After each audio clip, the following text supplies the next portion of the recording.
8,000 माशाल्लाह से। ये देख रहे हैं, माशाल्लाह ज़रूर बोलिएगा भाई। तो ये सारी चीज़ें भाई मैंने बता दिया, 50 से 60,000 का नुकसान होगा, जिसके अंदर 10 से 12,000 रुपये मैंने आपकी इलेक्ट्रिसिटी भी डाली। रेट इंक्रीज़ करेंगे, ओपन रेट खुलेगा जैसे कल खुला है और आगे पिछले दिनों में भी खुलते रहे हैं। सर्दियों के मैं आपको कंडीशन बता रहा हूँ, जब मैंने अपना फ्लॉग डाला था उसके बाद जो है यही सीन हुआ था कि माल जो है लोगों ने नहीं दिया था इनको, और इन्होंने मुंह मांगे पैसों में उठाया था। ओपन रेट जो खुल लेते हैं ना, मैं आपको ओपन रेट की बात बता रहा हूँ। ओपन रेट होता क्या है, आज जैसे 280 का रेट है, माल मिला है शॉर्ट, एक दुकानदार को चाहिए थे 4 क्रेट, इन्होंने उतारे 3 क्रेट। अब 1 क्रेट का माल कैसे लेगा, 10 दुकानें थी, उसको 10 क्रेट शॉर्ट हो गए। अब मैं आपको बताता हूँ ओपन रेट खुलता है कैसे। मैं हूँ दूसरा आड़ती, मैंने इनको बोला भाई मेरे पास माल खड़ा हुआ है, आप ले लो। वो बोलेगा ला के दे दो। अब वो बोलेगा भाई आज के रेट का ये, मैं उसको बोलूँगा भाई 280 होगा, लेकिन मैं आपको दूंगा 300 रुपये के हिसाब से आपको। अस्सलाम वालेकुम दोस्तों, उम्मीद है आप सब खैरियत से होंगे। आज फिर से हाजिर हैं भाई आप लोग के लिए नए कंटेंट, नई वीडियो के साथ, और हमेशा की तरह आपको आज भी कोई ना कोई इंपॉर्टेंट टिप्स लाजमी देंगे। बहुत से दिनों से यार रेगुलर बेसिस पर वीडियो नहीं आ रही, आप लोग के बड़े कमेंट आ रहे हैं कि यार आप रेगुलर डालें, रेगुलर नहीं डाल रहे ये वो, लेकिन मेरी तबीयत सही नहीं चल रही है। आप लोग से गुजारिश है कि दुआ करें ज़्यादा से ज़्यादा, क्योंकि बेसिकली देखें बज़ाहिर तो मुझे कुछ भी ऐसा फील नहीं हो रहा, लेकिन अंदरूनी जो है मेरी तबीयत जिसे बोलते हैं ना डाउन फील हो रहा है। ऐसा लगता है कि फ़ीवर हो रहा है, तेज़ तरीन फ़ीवर हो रहा है, और लेकिन होता नहीं है, बज़ाहिर कुछ भी नहीं है ऐसा। बाकी ये कि कुछ बैड सीन्स वगैरह भी हो गए थे मेरे साथ 2-3, तो बाकी यही सारी चीज़ें यार देखें चलता रहता है, लाइफ का सीन है। अब बैड सीन से आप लोग बोलेंगे कि देखें इसके साथ नहीं, मेरे अपने साथ हुआ है, और यही है कि बस आप लोग दुआ करें यार ज़्यादा से ज़्यादा कि अल्लाह पाक जल्द से जल्द मुझे सत्याब करे। जो भी मतलब या तो फिर नज़र का मामला है या तो फिर जो भी मामला है यार, अंदरूनी जो भी मामला है, उनसे अल्लाह ताला मुझे जो है वो जल्द से जल्द उस चीज़ से मुझे निकाले। और मौसम माशाल्लाह से बड़ा बेहतरीन हो गया यार, बहुत ज़्यादा जिसे बोलते हैं ना बिल्कुल माशाल्लाह से परफेक्ट किस्म का हो गया। अब सो रहा है, इतना ज़्यादा कोई मसला नहीं है। बाकी माशाल्लाह से अंदर का टेम्परेचर दिखा देता हूँ मैं आपको क्या चल रहा है भाई। अंदर चल रहा है 35.3, सीधा आपके सामने हाँप नहीं रहे, वेंटिलेशन है इसलिए नहीं हाँप रहे। बाकी ये कि भाई अभी क्या क्या चीज़ें मुझे करनी है, किस बेसिस को लेके चलना है, तो वो सारी चीज़ें इंशाल्लाह मैं आपको आज बताऊंगा अपनी इस वीडियो के अंदर। ठीक है, सबसे पहले जो आपको इस मौसम के अंदर काम करना है ना, तो सबसे पहले जो काम करना है आपने करना है कि ह्यूमिडिटी बहुत ज़्यादा है, राइस एक्स का ख्याल रखना है। राइस एक्स को जमने नहीं देना, राइस एक्स इस तरीके से काला हो जाएगा आपका, लेकिन उसको जमने नहीं दीजिएगा। ठीक है, एक तो मेन पॉइंट ये हो गया। दूसरा मेन पॉइंट क्या, अगर आपका बर्ड अल्लाह ना करे कोई मरता है तो उसको फ़ौरन शीट से बाहर निकालें। ज़रा सी भी देर आपने करी, आपका बर्ड वैसी गर्मियों में और उस तरीके से उसकी हैबिट होगी, आप लोग कमेंट करके लाज़िम बताएं, आप लोगों के पास ये हो रहा होगा कि एक दूसरे के ऊपर अटैक कर रहे होंगे। ठीक है, ये नॉर्मल होता है गर्मियों के अंदर। ये चीज़ होती है कि जब बर्ड स्ट्रेस में होता है या बर्ड जो है अनकंफर्टेबल होता है तो इस तरीके से बिहेवियर शो करता है अपना। सर्दियों में भी करता है, सर्दियों में जब करेगा जब अमोनिया बढ़ रही होगी या आपके शेड में वेंटिलेशन प्रॉपर नहीं होगी। गर्मियों में भी यही सीन है कि वो एक दूसरे को नोचेंगे। अब मैं आपको बताता हूँ इसका ड्रॉबैक क्या। अगर डेड बॉडी आपकी शेड में मरी भी होगी, वो नोचेगा आके और उसको जो है ना वो खाने लग जाएगा और बर्ड आपका खुल जाएगा। जब बॉडी उसकी खुल जाएगी तो वो कंटेमिनेटेड बर्ड होगा। कंटेमिनेटेड क्यों होगा, जाहिर सी बात है जब आपका बर्ड मरा है तो उसके अंदर कोई ना कोई बैक्टीरिया लाजमी आ गया। मरे हुए बर्ड में आपको भी पता है कि बैक्टीरिया लाजमी आता है, क्योंकि जाहिर सी बात है ये चीज़ तो आपको भी पता है कि बैक्टीरिया कहीं पे भी किसी भी उसको फेवरेबल कंडीशन मिलती है वो वहाँ पे ग्रो कर देता है। तो बहरहाल ये सारी चीज़ें थी। इसके अलावा ये कि अल्हम्दुलिल्लाह अल्लाह का लाख लाख शुक्र है, रेट बढ़ना शुरू हो गया है, रेट में बेहतरी आ गई है। और रेट में बेहतरी इसलिए बता देता हूँ भाई कि अल्हम्दुलिल्लाह 50 से 60 रुपये में फ़र्क आया है फार्म रेट पे अल्हम्दुलिल्लाह। मैं अपना व्लॉग क्यों नहीं निकाल रहा, कब निकालूंगा, क्या वजह है क्यों नहीं निकाल रहा, और इस दफ़ा क्या फ़ायदा होगा लोगों को या नुकसान होगा, वो सारी चीज़ें मैं इंशाल्लाह आपको आज ही बताने वाला हूँ। तो वीडियो को लाजमी एंड तक ज़रूर देखिएगा और आप लोगों ने लाजमी सपोर्ट करना है। आज मैंने आप लोगों के लिए हिम्मत करके एक वीडियो निकाली है अच्छी सी, और वो इंशाल्लाह बना रहा हूँ। तो देखिए, सबसे पहले तो मैं आपको ये बता दूँ कि फ़ायदा या ना फ़ायदा होना अल्लाह के ऊपर है, लेकिन इस व्लॉग में जिसके पास मोर्टेलिटी नहीं हुई है, जिसके पास मोर्टेलिटी नहीं हुई है, 4% से ज़्यादा मोर्टेलिटी नहीं हुई है, उसके पास इस व्लॉग में अगर बहुत ज़्यादा कोई बैड सीन्स वाले रेट हुए, यानी कि 250, 260, 240, तो उसका नुकसान इतना ज़्यादा नहीं है। और अगर 280, 290 हुआ और उसका वेट, बॉडी वेट ब्रॉयलर का 2.5 किलो के आसपास हुआ तो वो जो है लेवल जाएगा, बिल्कुल बैलेंस जाएगा। अगर उसने 1800 ग्राम वाला निकाला है इस रेटों पे तो फिर उसका नुकसान हो सकता है। लेकिन आपको इतना बता दूं कि अगर किसी ने फॉर एग्जांपल 500 या 600 पाले में, और एक अज्यूम कर लेते हैं हम कि उसकी ना मोटेलिटी ज़्यादा हुई है और ना उसके बॉडी वेट इतना ज़्यादा है, अब उसने निकाला बट को अपना 1600-1700 ग्राम एवरेज के ऊपर, तो उसका नुकसान कितना होगा सर जी? उसका जो नुकसान होगा ना वो होगा 50 से 60 हज़ार रुपये। ठीक है, कितना होगा? 50 से 60 हज़ार रुपये। माशाल्लाह से ये देख रहे हैं, माशाल्लाह ज़रूर बोलिएगा भाई।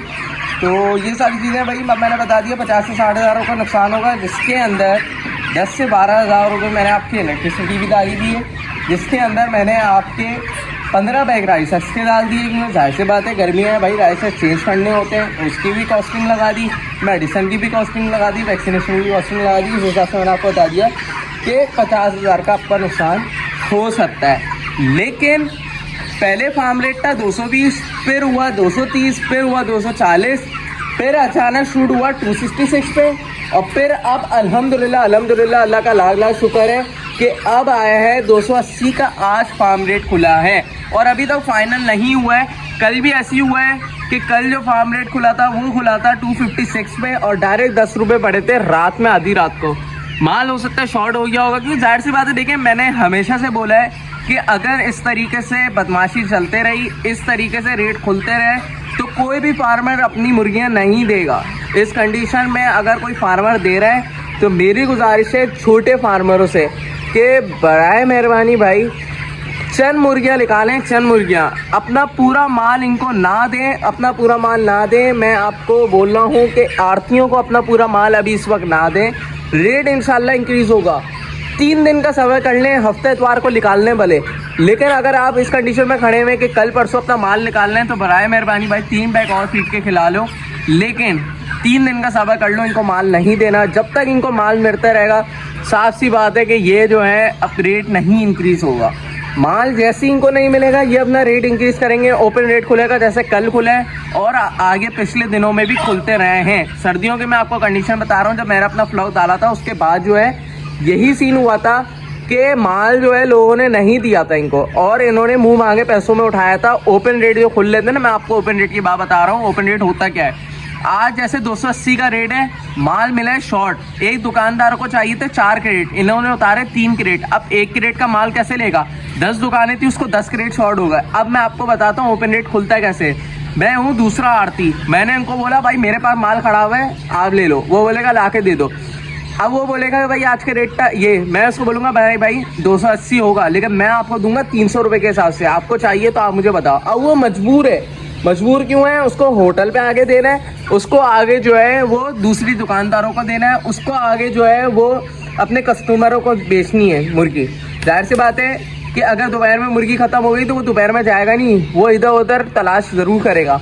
तो भाई बात सर यही है कि ये चीज़ें जो है ना आपको कोई नहीं बताएगा, लेकिन मैं आपको ये चीज़ें क्यों बता रहा हूँ, मेरा इस इंडस्ट्री से ताल्लुक़ है, मेरा दुकानदारों से बहुत अच्छा वास्ता है, और इसके अलावा ये कि आड़तियों से भी मेरा लिंक है। मैं किसी को बुरा भला नहीं कह रहा, लेकिन ये है कि मैं आपको यही बोलूँगा कि होल्ड करें, जितनी होल्डिंग पावर आपकी कैपेसिटी अच्छी होगी उतना आपको फ़ायदा है। लव बर्ड का आपके सामने जाल रेट वालों ने क्या किया, क्यों किया भाई? साफ सी बातें देंगे, उनको कम रेटों में लोग दे रहे हैं, तो वो खुद ही उनके अल्फाज हैं ना आपके सामने देखें, जो लव बर्ड्स में काम कर रहे हैं, उन्होंने देखा कि जाल रेट वालों के क्या अल्फाज से कि हमें माल मिल रहा है। तो जाहिर सी बात है हम नहीं दे रहे, आप नहीं दे रहे, लेकिन हो सकता है हमारे कोई दोस्ती यार दे रहे हो, हमारे कोई भाई दे रहे हो, तो देखें उनको जब तक माल मिलेगा वो कभी भी अपना रेट नहीं बढ़ाएंगे। अगर माल आप देना बंद कर दें तो ये रेट बढ़ जाएगा। मैं लव बर्ड वालों को भी यही चीज़ बोलूँगा, और ब्रदर जो पाल रहे हैं उनको भी यही बोलूँगा, भाई हम हैं इनके आसरे में और ये हैं हमारे आसरे में। जब तक हम इनको माल देते रहेंगे ये कभी भी रेट इंक्रीज़ नहीं होगा इनका। तो बहरहाल बात सारी ये बोलने की बातें होती हैं कि भाई वो लोग रेट खोलते हैं, ये लोग रेट खोलते हैं। भाई देखें फिक्स बिलीफ अलग तो होती है भाई, ये सारी जब तक उनका माल तैयार नहीं होता ये होशियारी करते हैं। और कराची के अंदर ऐसा वाहिद चीज़ है कि देखें पंजाब साइड तो बहुत ज़्यादा कंट्रोल शेड है, ओपन शेड है, कराची में कम है। तो इसलिए जो है ना आप लोग से गुजारिश है भाई कि इसके ऊपर थोड़ा सा सोचें, इसके ऊपर थोड़ा सा वर्किंग करें आप लोग, ताकि माल जो है उनको अच्छे रेटों पे निकालें। अगर देखें रेट कम भी होता है तो ऐसा निकालें कि जिस दिन रेट ज़्यादा हो उस दिन निकाल दें अपना माल। लेकिन इस चीज़ को ज़रा सोचिएगा, आप लोग के लिए स्पेशल चीज़ मैंने सोच के निकाली है यार। तो क्या हो, आप लोग हो मेरे लिए भाइयों की तरह हो, और हमेशा की तरह मैं आप लोगों को बोलता हूँ कि भाई हम दिखाएंगे अपने पास बिल्कुल रियल चीज़, जो चीज़ हम लोग कर रहे हैं वही चीज़ आपको दिखाएंगे, ताकि हमारे में और दूसरों में फ़र्क आपको नज़र आ सके। जिन लोगों ने इसकी अपडेट नहीं देखी थी, वलीद के चैनल पे देख लेना। वैसे तो मैंने भी दी थी इसकी अपडेट वगैरह। प्राइस दोबारा से गंदा हो गया, लेकिन चेंज नहीं करना है, इसकी रैकिंग करूँगा, सही हो जाएगा, इतना मसला नहीं है, गीला नहीं हुआ हुआ। बाकी इसके अंदर थोड़ा सा और राइस सेट कर दूँगा। क्योंकि देखें अब माल जो है ना, मैं तकरीबन बता देता हूँ, अनाउंस कर देता हूँ, 3-4 दिन में ही पूरा का पूरा व्लॉग वाइंड अप कर दूँगा मैं।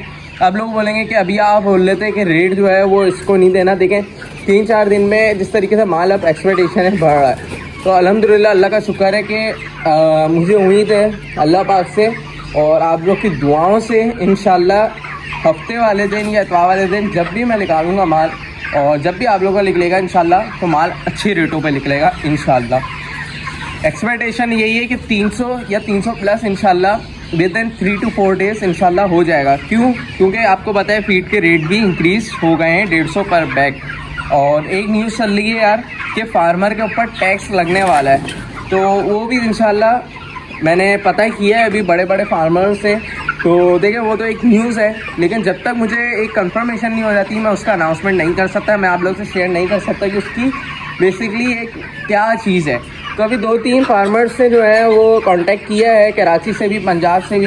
तो ओवरऑल देखते हैं, कंट्रोल शेड वालों से ही किया है मैंने, तो वो देखते हैं क्या उनका रिस्पांस आता है, किस हिसाब से होती हैं। एक ने तो बोला देखें इसके ऊपर अमल नहीं होगा, लेकिन एक से अभी बात चल रही है, उनके भी लिंक हैं आगे, तो उनसे पता चल जाएगा। क्योंकि आपको पता है यार कोई भी चीज़ ऐसे अनाउंस करना मुसीबत है। तो ये कि जैसी एक न्यूज़ मिलती है ना फिक्स कि हाँ भाई वाकई में जो है वो ये सीन होने वाला है, तो वो भी सीन मैं बताऊंगा कि उसको किस तरीके से हमने फिर निकलना होगा उस चीज़ से, और टैक्स लगेगा तो हमारा क्या फ़ायदा होगा या नुकसान होगा, वो सारी चीज़ें इंशाल्लाह उसमें कवर करेंगे। और बाकी माशाल्लाह से यार अभी वेट वगैरह जो है मैं आपको बता देता हूँ, इसके अंदर 2 किलो का भी दाना है, 2100 का भी है, 1900 का भी है, 1800 का भी है। अल्हम्दुलिल्लाह अल्हम्दुलिल्लाह, अल्लाह का लाख लाख शुक्र है, आप लोग की दुआएं, मेरी मेहनत और मेरे वालिदैन की दुआओं की वजह से ये माशाल्लाह से व्लॉग आपके सामने। और बाकी यार एक कमेंट आते रहते हैं और अच्छे कमेंट भी आते हैं, दुआएं भी आती हैं, तो उससे मुझे कोई गर्ज नहीं है। जैसा आप लोग मुझे कर रहे हैं कोई मसला नहीं है, आप लोग कमेंट किया करें लाजमी बस। तो ये कि देखें मुझे पता चल जाएगा बेसिकली कि आप लोग को किस तरीके से वीडियो चाह रहे हैं, आप लोग किस तरीके से कंटेंट चाह रहे हैं, तो इंशाल्लाह उसको कवर करने की कोशिश हम ज़रूर करेंगे। बाकी ये है कि माशाल्लाह से यार इस मौसम में एक एहतियात लाजमी आप लोग करें। वो क्या करनी है कि देखिए अपने बर्ड को देखें, अगर बर्ड आपका छींके मार रहा है, अगेन बता रहा हूँ कि अगर आपका बर्ड छींके मार रहा है तो उसमें ऑगमेंटन, लाइजोबिन और ट्राइफल का कोर्स लाजमी करना है, इसमें देर नहीं करिएगा। छींके ज़्यादा हो गई तो याद रहे रिस्पायरेटरी इशू आ जाएंगे, CCRD आ जाएगा, CRD आ जाएगा, अमोनिया के उसमें आ जाएगा, एंड्राइटिस हो जाएगा, डिफरेंट तरीके से वायरसेस आपके पास अटैक करेंगे। तो खुदा के वास्ते एक चीज़ बता रहा हूँ कि आप लोग लाइजोबेट, ऑगमेंटन, ट्राइफल लाजमी चला दें जब भी आपको फील हो कि आपका बर्ड छींके मार रहा है। नॉर्मल से छींके हों एक्सेप्टेबल है, ज़्यादा छींके हों कि हर वक्त आपका बर्ड छींके ही मार रहा है, फीड कम उठा रहा है, तो ये काम आपको लाजमी करना है ताकि आप अपने बर्ड्स को जो है वो एक सेव कर सकें। इस कंडीशन में बर्ड या 20-25 दिन बाद बर्ड को वैक्सीन नहीं करता कोई भी। ब्रॉयलर में वैक्सीन नहीं होती है मेरे भाई। अगर आप लोग ये समझ रहे हो कि मैं रोकूंगा बर्ड को 30 दिन में वैक्सीन कर दूंगा, तो ये आपकी भाई गलतफहमी है। आप कभी भी ये चीज़ नहीं करना, क्योंकि वैक्सीन नहीं होती है ब्रॉयलर में। ब्रॉयलर में क्यों बोलते हैं कि वैक्सीन का शेड्यूल जो है वो तीसरे दिन से शुरू हो जाता है, 7वें दिन से। इसी वजह से होता है भाई कि बर्ड को शुरू में इम्यूनिटी देते हैं। बर्ड को आप बाद में दोगे ना वैक्सीन, देखें वैक्सीन तो करने को आप कर सकते हो, लेकिन बर्ड का आपका जो है ना बड़ा बेगरक हो जाएगा, बर्ड आपका ऐसा ख़त्म हो जाएगा। क्यों हो जाएगा? क्योंकि आप उसके अंदर आप जो है ना खुद से चाह रहे हो कि उसके अंदर वायरस आए। छोटा बर्ड होता है उसमें इम्यूनिटी बनाना इजी होता है, बड़े बर्ड में इम्यूनिटी बनाना मुश्किल होता है, इसलिए बोलते हैं कि वैक्सीन शेड्यूल को प्रॉपर वे में चलें। खैर अल्लाह मालिक है, इंशाल्लाह आपको पता है मैंने भी एक ही वैक्सीन करी है, तो ज़्यादा मैं भी वो नहीं कर रहा, लेकिन आप लोग को एक एहतियात बता रहा हूँ जो मैंने की हुई है। तो मैंने सोचा आप लोग को भी वही चीज़ बताऊँ, जो मैं चीज़ कर रहा हूँ वो चीज़ आप लोग से शेयर कर रहा हूँ। बाकी उम्मीद है आपकी वाली वीडियो पसंद आएगी। अगर वीडियो पसंद आए लाइक शेयर जरूर करिएगा। मिलते हैं नेक्स्ट वीडियो में, जब तक के लिए मुझे इजाज़त दीजिए। अल्लाह हाफिज़।